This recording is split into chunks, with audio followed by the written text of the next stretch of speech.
Drop the gems.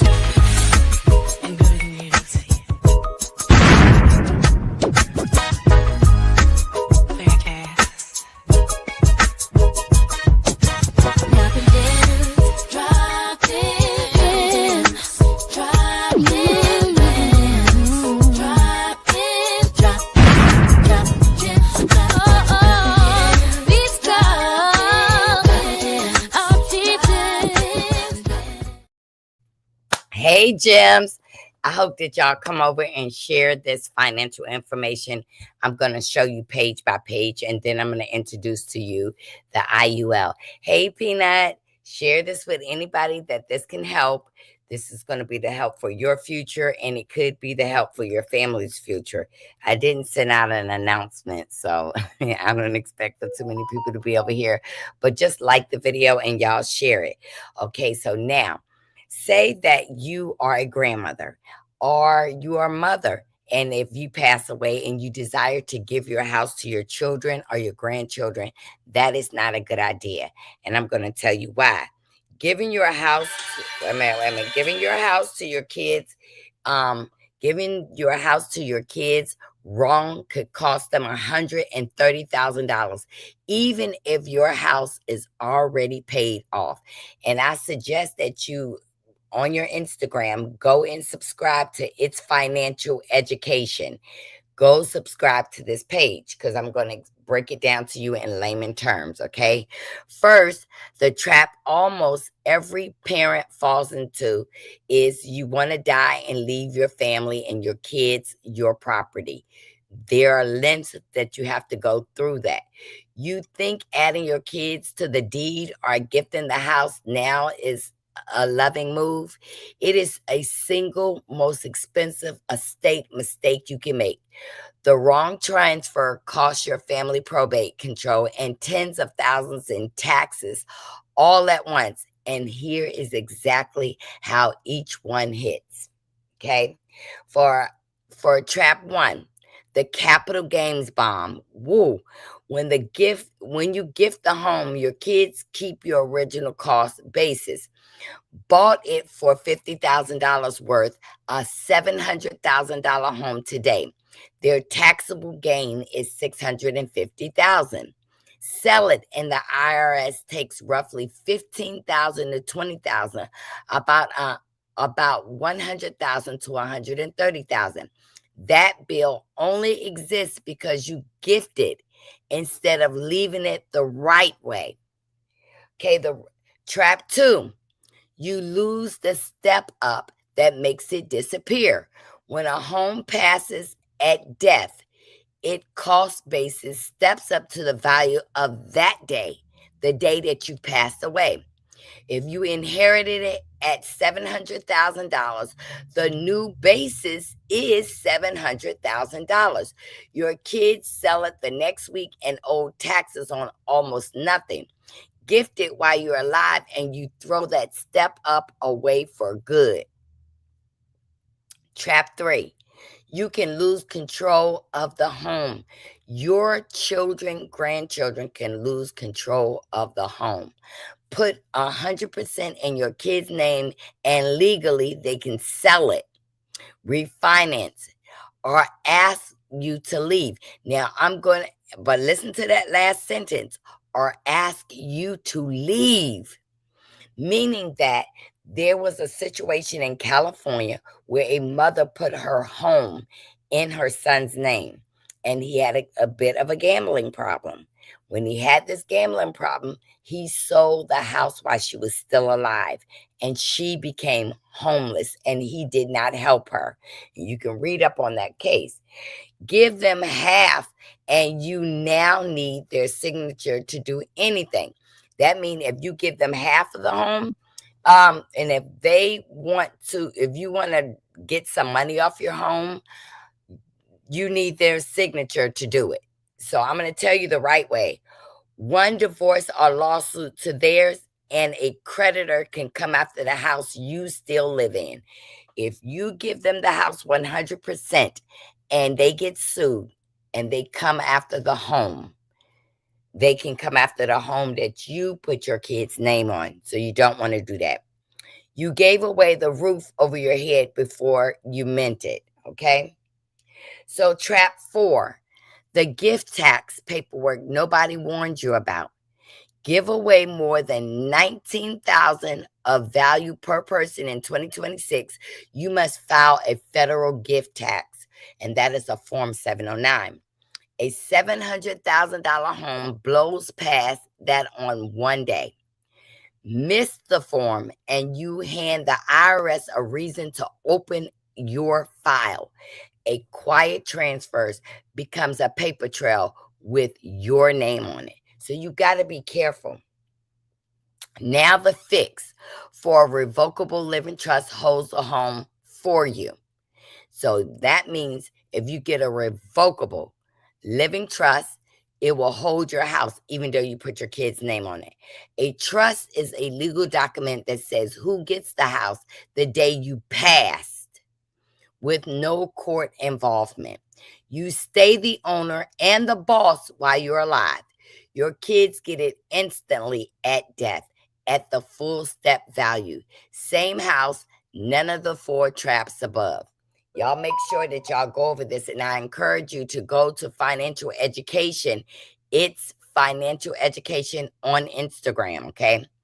Why the trust beats a will every single time. A will does not avoid probate. It is a one-way ticket into it. Probate is public, so any strangers can pull your family records and see what the home is worth. It drags on 1 or 2 years and can eat up 3 to 7% of the estate in fees. The home in a trust skips all of it privately, meaning that if you have a home, I behoove you to put your home in a trust. A will, no, because a will is public record, but a trust is private. It is registered, but it's private. Here is the step-by-step to do it right, okay? Step 1, set up a revocable living trust. You keep full control. Step 2, sign a new deed that transfers the house into the trust. Do not forget that step. And then you also need to, part of step 2, you need to register that trust with your city that you live in. Step 3, name your kids as the beneficiary who receives it at your death. Done correctly, they inherit it at the step-up value and skip probate entirely. This is really about one thing: who controls your family's biggest asset. For some families, the asset is a stock portfolio. For others, it's a business or a rental. For most parents, it is the family home, the one thing you spent 30 years paying off. Protecting it not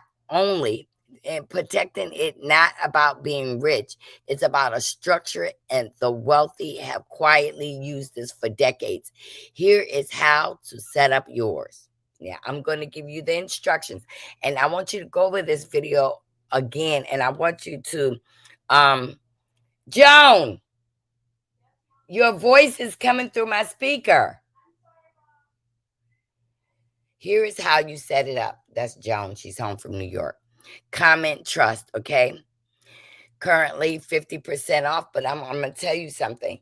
You have to research a trust for what you need it for, the specific things that you have, okay? I need you to do this right. And if you don't do it right, if you say, okay, I'm dying, I'm dead, I don't care, whoever gets my house, know that if you have more than one child, there is going to be like, who gets the house? Like what me and Tim have started to do is started cleaning our home of things that we don't want, so our children do not have to sort through things. Also, we have a file cabinet where we have labeled everything in our file cabinet, like credit card bills. Now, let me tell you something about this. See this right here? It has credit card bills, right? Credit cards. And what I did is got everything from New York Life. And so I have credit cards here. And then what I try to do is keep my credit card statements here. But I'm going to tell you a way that credit cards won't be left to your children. Do you know when you apply for your credit card, you can ask them, can you get credit card insurance? So if you die, the debt on that credit card dies with you. So they can't come after your family members. They can't come after your kids. They can't come after your husband. They can't come after anybody because when you pass, your credit card bill will die with you. Okay, so if anything happens to us, we have these emergency items and contacts. Like on mine is for me. My daughter would be my emergency contact because I'm looking at me and Tim are around the same age. So what you have to do is always update your paperwork. Listen, you get past 60, you need to be doing it every 6 months, not every year. Okay. You have to keep up with your paperwork because you don't want to leave your loved ones scrambling on who gets what. And mom said that's mine because mom already had documented it and everything. So I want y'all to know that it's very important that when you get this age that you stay on your finances because this could fall on your children. So let's look at this. I'm going to tell you 3 ways to access your retirement without a penalty because that's what came up today on my other live. And I want y'all to take notes and I'm going to tell y'all where to find this so y'all can follow him on Instagram and take some of the free classes that he have. Okay, hold on, turn up my phone. But there are 3 legal ways. It actually depends, but there are 3 legal ways to access retirement money early without the penalties. But out of the 3, only one really gives you control. The first one is known as 72T. This allows you to take money from an IRA account before the age of 59 and a half without the 10% penalty. But you must take the same amount every year for 5 years or until 59 and a half, whichever one is longer. Now, once you start, you can't stop, you can't pause, or you can't change it. And even if the market goes down, you still have to withdraw. The second way is the rule of 55. If you leave your job at age 55 or later, you can access your last employee's 401k penalty free. It's more flexible than the 72T, but it's very limited. It only applies to that one account. And once you roll it over, the rule basically disappears. And the last one is Roth conversion ladder. With this strategy, you gradually move money into a Roth account. So in other words, you pay the taxes each time you do the conversion, and after 5 years, those dollars become penalty free. It actually depends, but there are 3 legal ways. I want you to make sure that you read on the Roth. Let me see what y'all saying. Hey, Spirit. Hey, Peanut. Hey, Kim. I will watch the replay. Support the channel. Yes. Yes, support the channel. You know, some people don't want to know about this. And I'm going to briefly give you a little example on a Roth, okay? Here it goes right here. Wait a minute. Maxing a Roth IRA is just $20 a day, and it turns into $2.4 million. The 2024 Roth IRA limit is $7,000 a year. That sounds huge until you break it down. 7,000 divided into 365 days is $20 a day. One skip takeout order covers it. Max it for 3 years, then never add another dollar. Let it ride to the market's long 10% average for 50 years. And some of us don't have 50 years, but there are other types of Roth IRAs that you can speak to a financial advisor about. You end with roughly $2.5 million. This is something that you can start your grandchildren with, okay? You can start your grandchildren with a Roth and you put money in it, $7,000 a year. And guess what? When they get older, this is something you can gift them and it would be tax-free to your grandchildren or your children. That 2.4 million is built from 2,100 of your own money. The other 2.3 million is growth, stacked on growth. This is compounding your gain, start earning gain. What you compounding, which is that $21,000 is growing. It's growing. And then you're earning gain from the $21,000. A regular account taxes that 2.4 million when you pull it. That means your 401k. A Roth IRA is funded with money you already paid tax on. So all of the 2.4 million comes out 100% tax-free. Okay, the catch, the calculator hides. Time does the work, not the amount of money. Start those 3 years about age 25, and 50 years of growth lands at 75. Wait until 45 and you lose 20 of the most powerful compounding years. Now, I am 60. If I didn't start this at an early age, then I wouldn't. Now, I don't have $2.4 million in mind because you can also pull this money out when you want to. Marcella has helped me raise my credit 30 points in a year. Her tips really help. Thank you. Here is that 20-year gap in real dollars. Start at 25 years old and 21,000 grows to 2.4 million by 75. Now, a lot of us will not make it to 75 years old, but it's never too late to start saving. Never at all, okay? Start at 45 with the same 21,000 and you land near $350,000. Same money. The only difference is time in the market. This is step 1, open the account. You can use, like I told you, I use New York Life. You can use brokerage like Fidelity, Schwab, or Vanguard, or T. Rowe, or New York Life, okay? It takes about 10 minutes online, and it costs $0 to open. You can start it with little as $1. You can start. I started mine back in the day with $50. Step 2, actually invest the cash. Money sitting in a Roth IRA earns nothing. Buy the total market or SP 500 index fund. And the SP 500, don't forget, is your 401k money. Fund inside it so that your $20 a day is what compounds at 10%. One fund. Set it and forget it.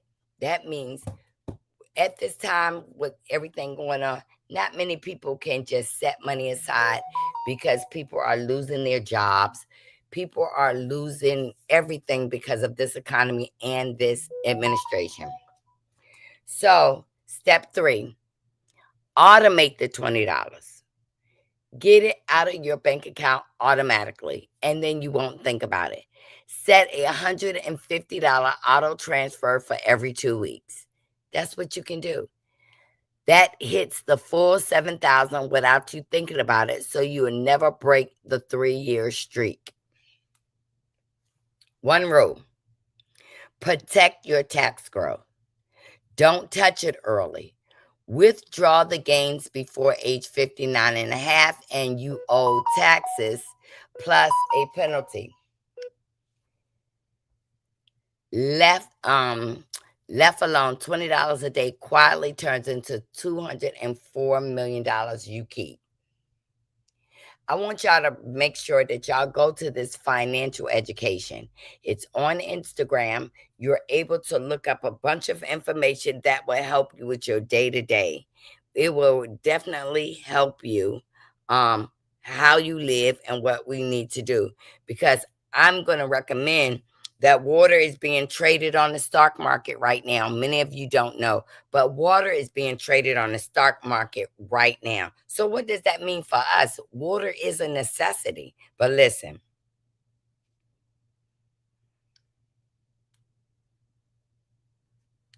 NASDAQ just like oil. Water is now being traded on the NASDAQ just like oil. Okay? It is. Look it up for yourself.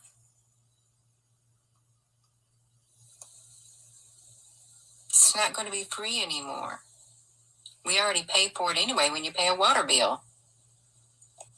It's being traded on the Dow Jones too. That's the stock market, you all. Water is now being traded. This is very important for you to know, because you might pay it as a water bill now, but it's going to get higher. Water is going to get higher, and it's really going to hurt a lot of people. A lot of people can't even afford the day-to-day, like buying food. And it's really, with the president having new bank laws, listen to this. Wait a minute. When a debt collector comes after you, the debt that you owe them, but you sent a cease and desist. Now, this is good. This is called the FDCPA. When a debt collector comes after you for a debt owed, but you sent a cease and desist, now they owe you $1,000 for every letter. It is illegal for a collection agency to buy your debt and come after you for it. You didn't consent to that, and they are harassing you. This is your code, the Prudent 15 USC 1692. Congress just passed this FDCPA law. These are Trump's new rules, and they just went into effect, and you might want to fix that. Marcella, if you're only giving tips to our finances, but you do trade sessions for stock market. I really want to learn. This is why I don't do that, and I'm gonna tell you the truth. I am not a financial advisor. I just know what I do for myself, and I would not want you to invest in something that you lose money in. When I'm investing, I'm just trying it out. And if I gain money, I gain money. But if I don't gain money, I lost it. And I don't want nobody to do something that they lose money. I really don't want to do that. But I can give you the basics, or I can give you a website where you can go on your own and go through it day by day until you learn. Like, I learned things reading stuff, and and reading it, and then I go to penny stocks first. And that's how I started with the investments. I went through penny stocks first, and then I began to, when you're losing a couple of pennies, it doesn't mean anything. But once you get the hang of it, then you go dive into the big stocks, and that's what I did. So there's a lot of things happening around us. It's a lot of serious things. These data centers are not only taking our water, but these data centers are unaliving people. It is making residents sick. And guess what? I want to tell you that right now, there in Cuba, there is a lot of things. And do your diligence on XLM. And Spirit, I am really scared of the crypto, because I have known where some people lost all their crypto, and they lost their money. Like Karen Sedgwick, that used to play on this show, her and her husband lost a majority of their money with crypto. And I'm really scared of that. So yeah, I gotta do research. I do. I do. Um, but I'd like to come up here and tell people, to help people with their finances, to tell you right now, start getting water, cases of water, store them in a closet, because you don't want to store water out in a light. I'm going to read on that tonight. I promise you, XLM and R. Let me write that down. I'm going to read on that. XLM and XRP. But I'm going to tell you, I don't know much about that, but I'm going to tell you that there's people around here are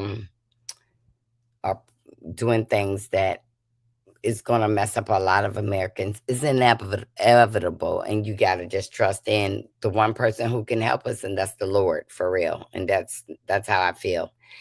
I want to tell you there are 8 things that should never go into your will. Are y'all ready for this? It's in the financial education, and I want y'all to read it. Your funeral and burial wishes do not belong in your will. This is often read. This is often read weeks after you're buried. Your will. So if you put these funeral arrangements in a will, people don't get to the will until weeks after you're already buried.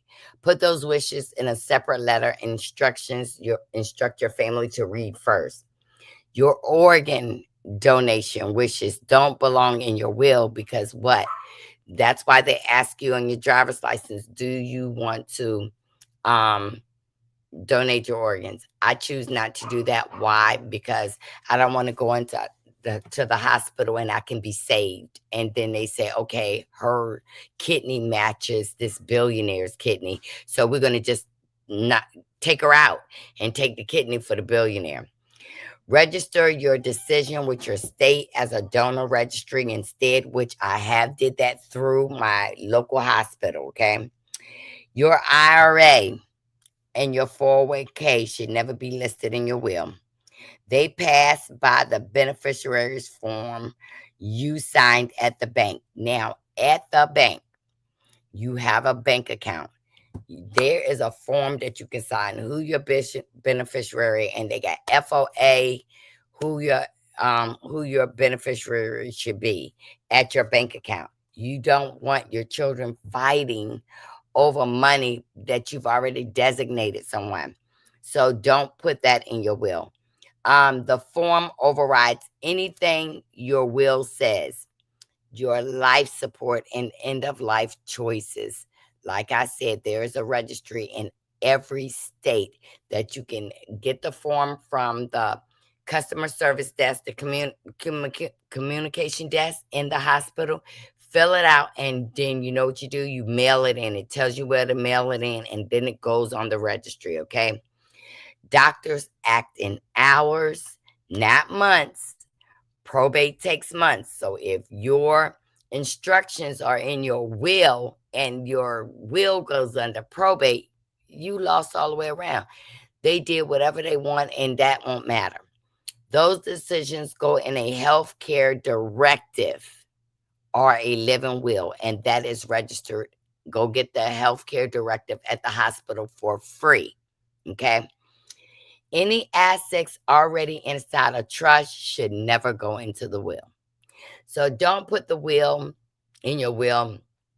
Your car goes to your daughter, and then in your trust, it says the car that you no longer have go to your son. That's why I tell you, when you do your direct health directives, your wills, your trust, update your stuff when you get over 60 or get over 55 years old. Listing it twice. It says listing it twice creates a conflict for the courts. It do. And guess what? It end up happening. The lawyers will fight, and they will end up getting your assets from your family. Assets owned by your business don't belong in your will. If you lose You use your vehicle to transport food to patients or elderly people, and that's part of your business. Do not put the car that you do your business in your will. Don't do that. Your operating and partnership agreement decides who get them. There has no power, that the will has no power over your company. It does not. It does not have any power over if you're using that vehicle for your company.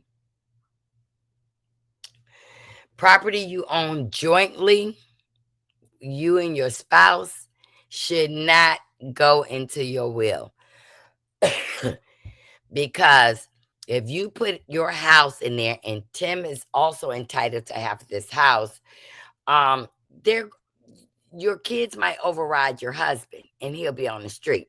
Property you own jointly with right of survivorship stays out of the will.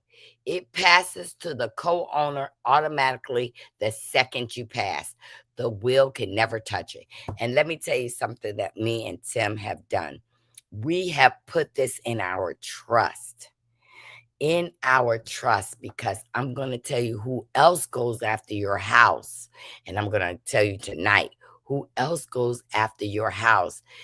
Say me and Tim, we're married. I end up in a nursing home. The nursing home will come after Tim for this house to make him sell it, to take care, to pay for my care. So we've got to watch that, okay? So if me and Tim own this house, once I die, my half and his half go with him. I want y'all to know that. Long emotional explanations do not go in your will. Say my daughter is Mimi, and I just seen Mimi come in. I would not say, Mimi, I'm sorry that I mistreated you for 90 years, and I just want you to understand why I haven't left you anything, blase, blase. That do not go in the will. That should be a personal letter that you give your attorney, envelope, and with your letter written in there for your daughter, okay? Every extra sentence is a sentence a relative can fight in court. They can say, my mother didn't mean that. She was not in her right mind at the time. You don't want that in there. Keep it clean. Keep it short. Strings attached. Conditions invite the same fight. You don't say, because my oldest daughter was always around, she took care of me, she changed me, she took me to my doctor's appointments. And then my son has said, what she did was coerce my mom. My mom gave her that because my mom was feeling sorry that she did everything for her. No, only if she married clauses get challenged and dragged through probate court. Handle conditions inside of a trust, not a will. Please, y'all. A trust is more powerful than a will. Notice the pattern in all 8 things I just discussed. The will is not the catch-all everyone treats it as. The wrong documents cost your family months in probate and taxes. You need to put everything down in your trust for your family's peace of mind. A simple fix. A living trust plus the right side documents move your estate around the probate entirely. This is how family with wealth quietly keep it all together. You don't see white, powerful families fighting because everything was set up as the years they were living. But I'm going to tell you right now, and I'm going to tell you that your mother or grandmother's home can end up in a trust, end up in a nursing home. I mean, let me show y'all. I got to show y'all because I want to go back to that. And then I'm going to tell you what some things that the estate lawyer will never, ever tell you to help you. Their job is to also make money. I want y'all to know that. Their job is to make money. Let me tell you that first while I search for the other information I had got for y'all. These are 10 things that an estate lawyer will never ever tell you. So here it go. 10 things your estate lawyer will never warn you about. They will never. And this is, you can be found at It's Financial Education. You can go under there and find out, okay? Most people pay a lawyer, get a binder, and feel protected. Then they leave 10 gaps wide open that quietly send the whole estate into probate. And here's what they are.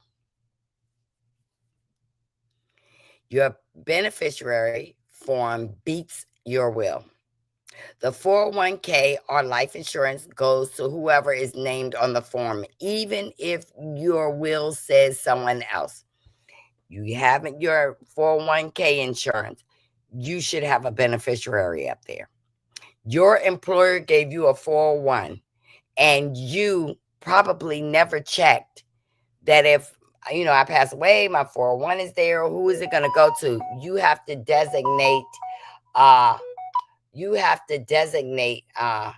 live. I'm live right now. I'm on my financial page. I'll call you back. Okay. Don't say nothing. Bye. So the 401k or life insurance goes to whoever is named on the form. On your 401k form that you had at your job. Nobody ever puts a beneficiary down for that. An empty trust protects nothing. Now, some people will swindle you in a trust and put all the basics there. And those basics has nothing to match Mimi, nothing to match Renee. So you got to make sure a trust only works on assets you're actually retitled onto it. Most people sign it and never fund it. The house is still in your name. You should have put this house in a trust. If the deed was never moved into the trust, the home goes through probate no matter what the trust says. You got to get the trust and you got to register your home with the city and the state so they'll know that your home belongs into a trust. And you got to take the mortgage out your name. You need to name it the trust. So if you wanted to name it 100% acetone, don't have it in your name because this protects you. Like if someone was to sue me, they can't come after my house. My house is in the trust. And you don't run around telling everybody, oh, yeah, my name is Marcella, but hey, sue me because my trust name is Sharpie. My trust name is Sharpie. And then people will know where to go look for your money at. Old beneficiary forms outlive divorces. The money goes to the name on the file, not the person you met. So my ex-husband and I are divorced. And I married Tim. But when I die, everything goes to my ex-husband because I never changed my stuff when I got married. See, that's what you got to pay for. It will be no backups. It won't be that Tim would be saying, wait a minute, I helped her pay for that. That should come to me. No, and no. You left your ex-husband's name on it. You got to update your information. No backup beneficiaries. So if your only name heir dies, if I put everything in, and let me see, I'm gonna name it Sharpie Jr. And Sharpie Jr. was in a car accident. The assets fall into probate. You have to get more than one beneficiary. Even if you have just one child, there is somebody else that you can put in charge of your estate that will get your stuff. All you got to do is say that if Sharpie Jr. dies, then my sister Renee get it, okay? Or it will end up in probate, and believe me, the state will eat it up. Your business have no succession plan. If you own a small business, big business, and you have not left a beneficiary, like my business, I plan to leave my share in my family trust to my granddaughter. But I'm just not going to leave it with her name lingering on it. I'm going to train her to do my share of the business and to learn the business like I do right now. I train her. With no operating agreement or no buy, sell, an LLC can freeze or get split among heirs who never wanted it. Okay? Nobody can find the documents, and a trust nobody knows exists is the same as no plan. You have to tell your children, your family member, listen, it's in my safe. And then you got to make sure that somebody that you trust have your combination. If they can't get inside of there to get the trust, it's like having no plan at all. No power of attorney. Get sick before you die with no POA. Your family needs to go to court just to pay your bills. I mean, light bill, gas bill, water bill, any bill. Minor kids, no guardian. Let a judge choose who raises them. If I die and I had a minor child, and then my friend Margie say, I want to raise her daughter. Margie is only taking your daughter because Margie can fight for custody of your daughter, even though you have a son that could raise them or somebody else. Most likely the judge will put the children in foster care. That has happened. I've seen that happen. No plan for digital accounts, and this is something that we all need to continue to work and learn. It's hard to teach your old dog new tricks. Everything is going digital, but you also want to back up your stuff that you're putting digitally somewhere else, so there is a file. Okay, you can do FaceTime and talking. PLA in my mother's case, her brother took everything. I'm in court now. You sure are. I know that factually. Login payments. It's no use of having a private page if nobody knows your login. And your payments and online assets get locked the day you die, and your family may never get them back. And the government will take your stuff. You need to go to It's Financial Education. There's an area where you can get answers for what you need.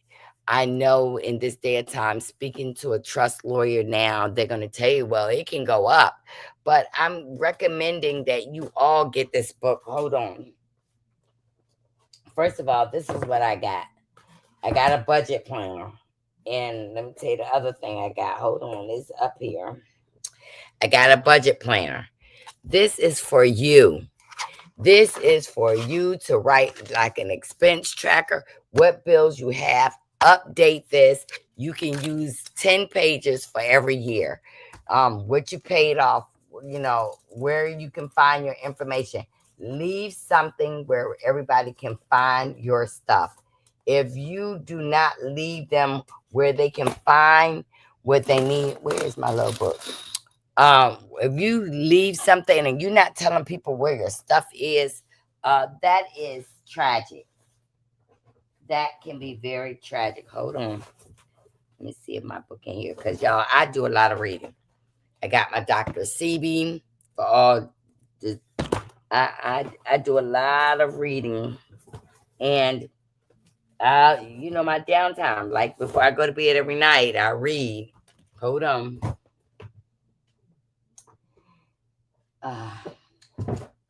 This is my book. Gotta be in here. Hold on. Oh my God. I know my book was up here because I was reading it. Oh. It's like Trust for Dummies.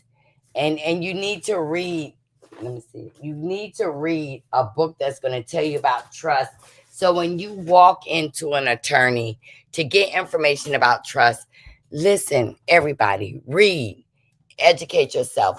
Whatever you don't understand, you look those words up, you work figures out on a paper, you do a sample trust where you can get the template right online. Hold on.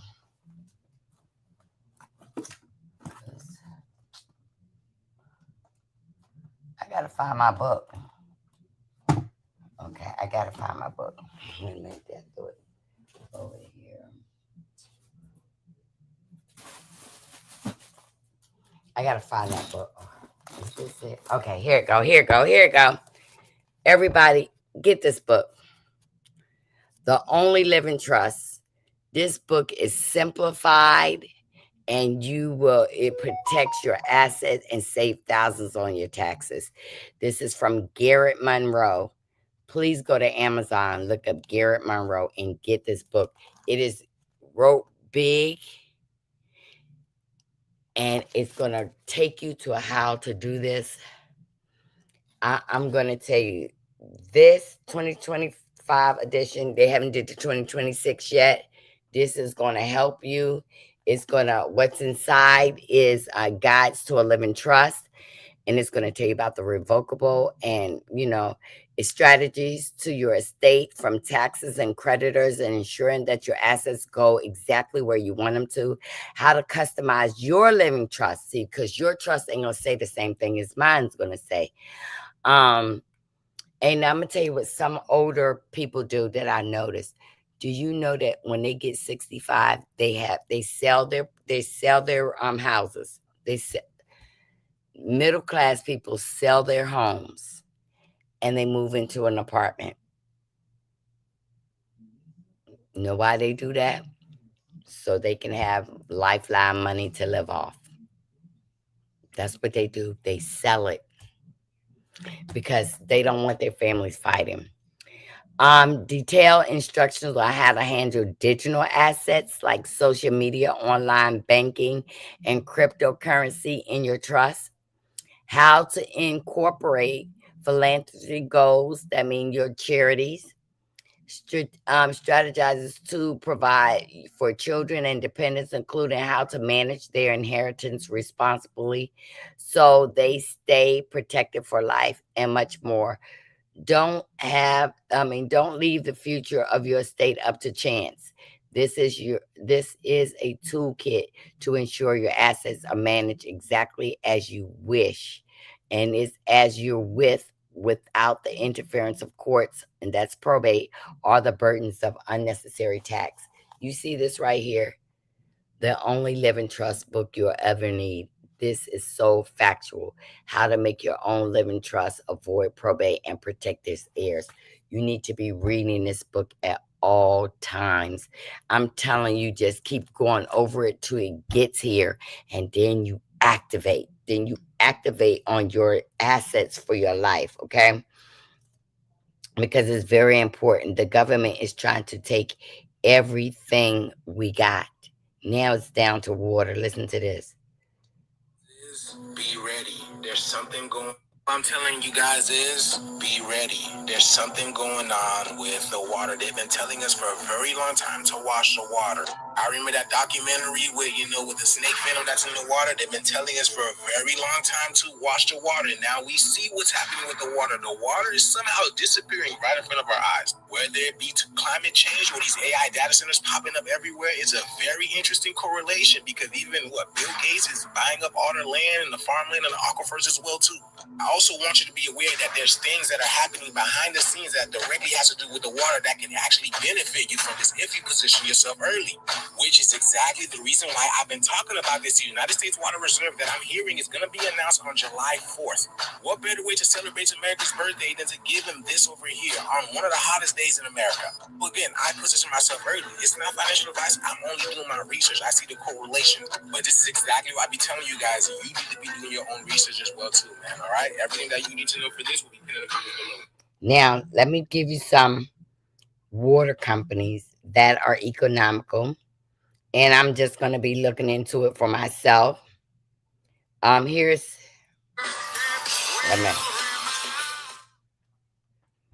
Take a picture of this. Invest in water utilities. Look these up for yourself. You can go to your employer and said, you know, I want to invest in water and this is the company I want to use. You want to see this again? Let's talk stocks.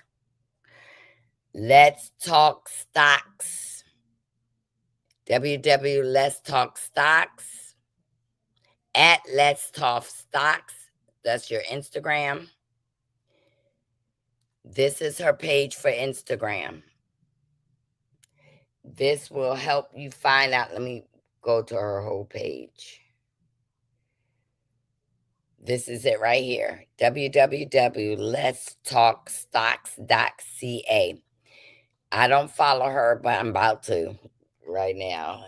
And she is giving you an idea on things that you can invest in. And she's also giving you contact information. Investor, I trade crypto. Beginner, this is my only account. Beginners, y'all can go to she's saying if you're a beginner, you can go to www.letstalkstocks.com. We have to get immersed and educate ourselves on everything because they're doing stuff.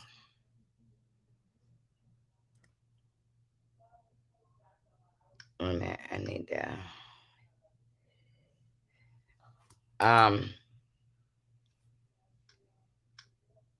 every time I'm into something, I'm looking at something else.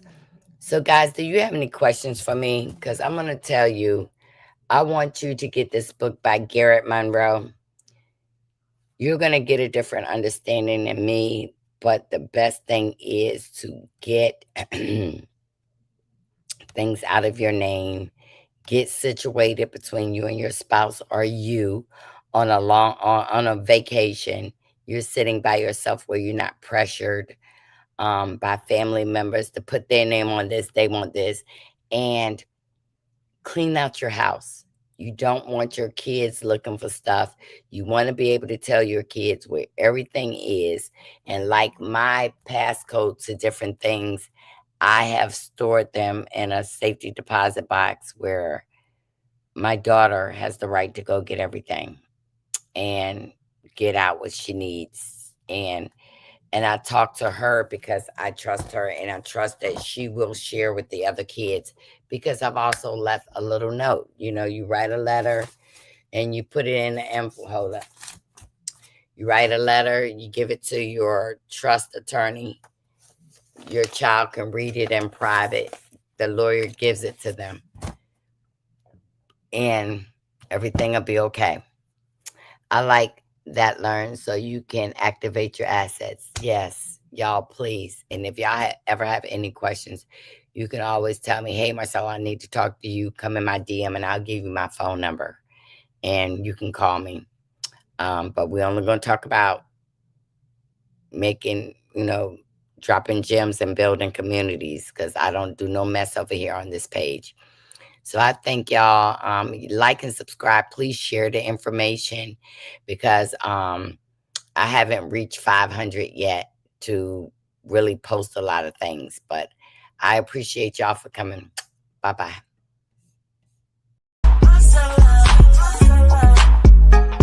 Marcella.